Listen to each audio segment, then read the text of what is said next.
Dana came out and shot down rumors, reports. Could I go as far as to call them reports? Definitely speculation of Conor McGregor versus Manny Pacquiao. It's very good that Dana did that. It's very important for fans that we understand what a guy's doing and what a guy wants to do. And I've always appreciated the willingness and the courage that it has taken for Conor McGregor to do what he did. And I'm talking about leaving his sport as the champion, the biggest thing in his sport, go to an entire different sport that he'd never done before and take on the best who have ever done it.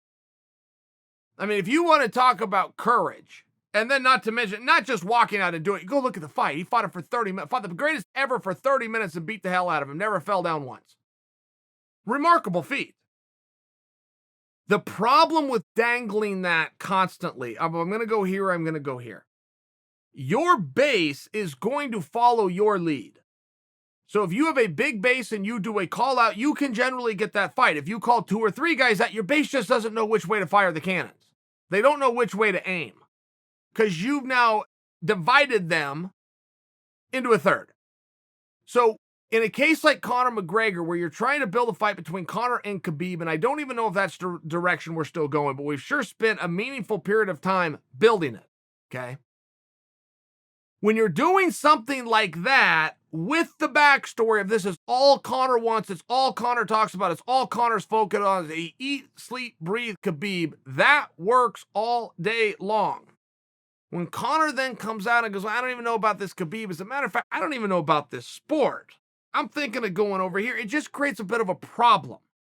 Now you have divided the base who is your fan, who wants to do what you want, but now you've made what you want very unclear. There's a positive to it. You get a headline.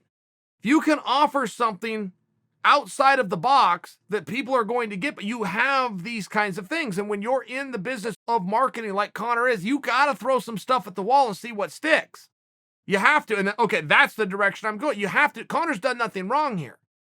But that's where the problem comes in. If Conor is sitting on ice waiting for Khabib, and we were told that on January 20th, I just didn't believe it myself. I just didn't believe it. That, well, we just did this show on January 20th, Conor versus Cowboy. So anytime Conor wants to come back and do something, if it's anything like tonight, it's going to be wildly successful, and we're going to have to go ahead and do it. Well, no. Apparently he's waiting for Khabib. But now if you start pointing your gun in different directions, it just gets very weird. I'm very light on that fact because I would have to imagine that Conor thinks if I go over and fight a great boxer, it's worth $100 million because I went over and fought a great boxer and I got paid $100 million. It's not the same thing. Conor was the greatest within MMA to take on the greatest within boxing.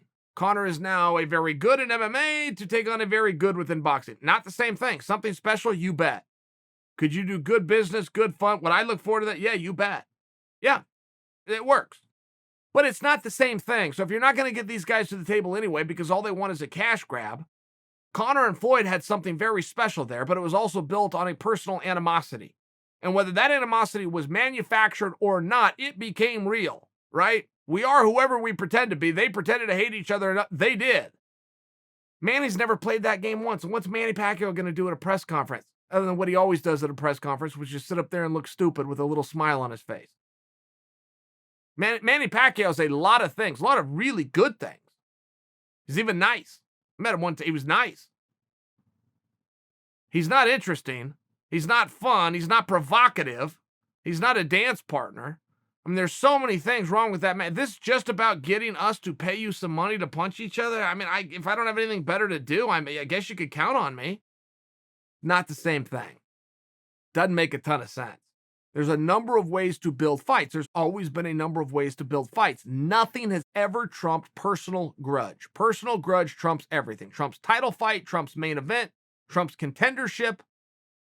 Nothing beats personal grudge. Nobody could possibly have a grudge with Manny Pacquiao.